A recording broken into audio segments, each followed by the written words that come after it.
ہمارے لیے آج کی انجیل مقدس لوکا کے مطابق اس کا 15 باب 1 سے 3 اور 11 سے 32 آیت تک۔ تب سب محصل اور گناہ گار اس کے پاس آئے تھے تاکہ اس کی سنیں، اور فریسی اور فقی یوں کہتے ہوئے اعتراض کرتے تھے کہ یہ گناہ گاروں سے ملتا اور ان کے ساتھ کھانا کھاتا ہے۔ تب اس نے ان سے یہ تمثیل کہی کہ کسی شخص کے 2 بیٹے تھے۔ ان میں سے چھوٹے نے باپ سے کہا، اے باپ، مال کا وہ حصہ جو مجھے آتا ہے مجھے دے۔ اس نے مال انہیں بانٹ دیا،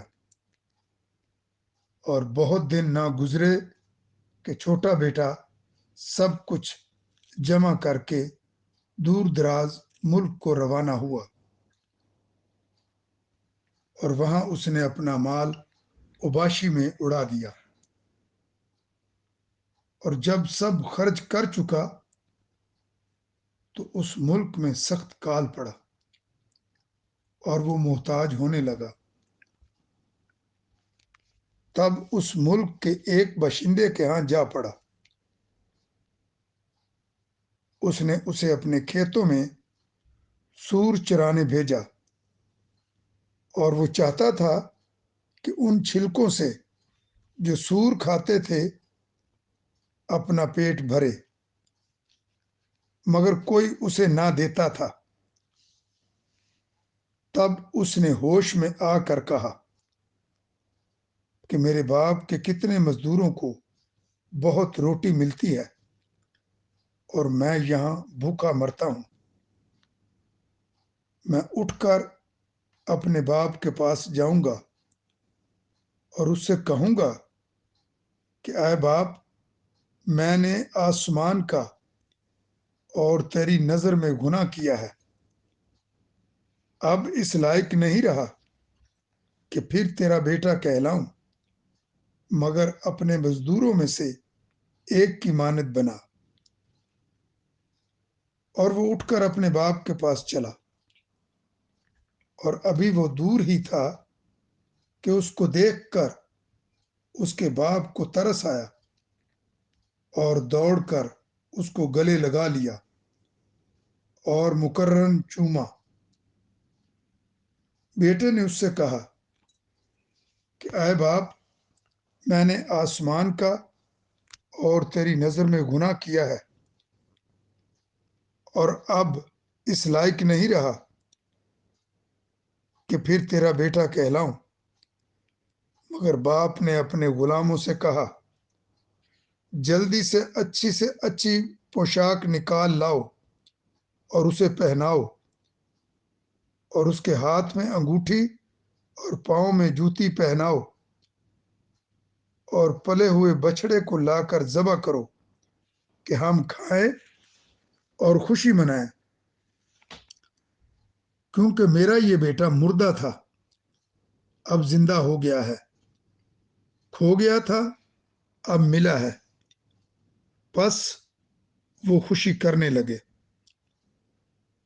اور اس کا بڑا بیٹا کھیت میں تھا۔ جب وہ گھر کے نزدیک آیا تو راگ اور ناچ کی آواز سنی۔ تب ایک غلام کو بلا کر پوچھا کہ یہ کیا ہے؟ اس نے اس سے کہا، تیرا بھائی آیا ہے، اور تیرے باپ نے پلا ہوا بچڑا ذبح کیا ہے اس لیے کہ اسے صحیح سلامت پایا۔ اس نے خفا ہو کر نہ چاہا کہ اندر جائے، مگر اس کا باپ باہر آ کر اسے منانے لگا۔ اس نے جواب میں اپنے باپ سے کہا، دیکھ، اتنے برسوں سے میں تیری خدمت کرتا رہا اور کبھی تیرے حکموں کے خلاف نہ چلا، مگر تو نے کبھی ایک بکری کا بچہ بھی مجھے نہ دیا کہ میں اپنے دوستوں کے ساتھ خوشی مناؤں۔ مگر جب یہ تیرا بیٹا آیا جس نے اپنا مال کسبیوں پر اڑایا تو نے اس کے لیے پلا ہوا بچڑا ذبح کیا۔ اس نے اس سے کہا، بیٹا، تو ہمیشہ میرے پاس ہے اور جو کچھ میرا ہے وہ تیرا ہی ہے، لیکن خوشی منانا اور شادمان ہونا واجب تھا، کیونکہ تیرا یہ بھائی مردہ تھا، اب زندہ ہو گیا ہے، کھو گیا تھا، اب ملا ہے۔ انجیل مقدس کے وسیلے سے ہم سب کے گناہ معاف کیے جائیں۔ اے مسیح تیری ستائش ہو۔ آج کی انجیل مقدس پر دھیان و گیان پیش کرنے کے لیے میں ہوں سسٹر تامسن رحمت، دختران پالوس۔ سب سننے والوں کو میرا بہت بہت سلام۔ سامعین، جو تمثیل ہم نے ابھی سنی ہے در حقیقت خدا باپ کی تصویر پیش کرتی ہے، جس کی محبت اور شفقت کی کوئی حد نہیں اور گناہ گار کو معاف کرنے میں رحم دلی کی کوئی انتہا نہیں۔ باپ کا چھوٹا بیٹا، جو مصر بیٹے کے نام سے بھی جانا جاتا ہے، اندھا دھند اور فضول پیسہ خرچ کرنے والا ہے اور اپنے حصے کی مال و دولت کو آزادی سے خرچ کرنے کے لیے باپ سے اپنا حصہ طلب کرتا ہے، جو شریعت کے مطابق تو باپ کے مرنے کے بعد بچوں میں تقسیم کیا جاتا ہے، مگر اب باپ بغیر کسی سوال اور وضاحت کے اس کا حصہ اسے دے دیتا ہے، جس سے وہ لے کر ایک دور دراز ملک میں نکل جاتا ہے۔ وہاں سارا پیسہ دوستوں کے ساتھ مل کر عیاشی میں اڑا دیتا ہے۔ جب سب پیسہ ختم ہوا تو اس کا کوئی دوست بھی نہ رہا اور ایک ایک کر کے سب اسے چھوڑ کر چلے گئے اور وہ بھوکا مرنے کا۔ زندہ رہنے کے لیے اس نے ایک نوکری کی تلاش کی تو بالآخر اس سے کیا ملا؟ سوروں کو چرانے کا کام، جو ایک یہودی کے لیے بہت ادنا کام تھا۔ سامعین، ان مشکل حالات میں اس سے اپنے باپ کا عالی شان گھر اور اس کی شان بان کا خیال آیا تو جی میں سوچنے لگا کہ کیوں نہ میں جا کر اپنے باپ سے معافی مانگوں اور التجا کروں کہ اے باپ، میں اب تیرا بیٹا کہلانے کا حقدار نہیں، مگر اے باپ، مجھے اپنے ان نوکروں کی حیثیت سے اپنے گھر میں تھوڑی جگہ دے دے۔ عزیز مومنین، یہ سوچا اور وہ اپنے باپ کے گھر جانے کے لیے چل پڑا۔ اب وہ گھر سے دور ہی تھا کہ اس کا باپ دوڑا ہوا بیٹے کے پاس آ کر اسے چوما اور گلے لگایا۔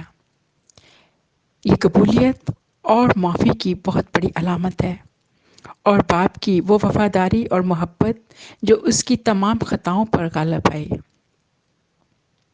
اس عظیم باپ نے اپنے اس بیٹے کی واپسی پر ایک شاندار جشن کا اہتمام کرایا، مگر اب جب بڑا بیٹا کھیتوں سے واپس لوٹا تو یہ سارا ماجرا دیکھ کر وہ آگ بگولا ہوا، کیونکہ وہ ہمیشہ اپنے باپ کے پاس رہتا اور اس کی مرضی کے مطابق چلتا تھا۔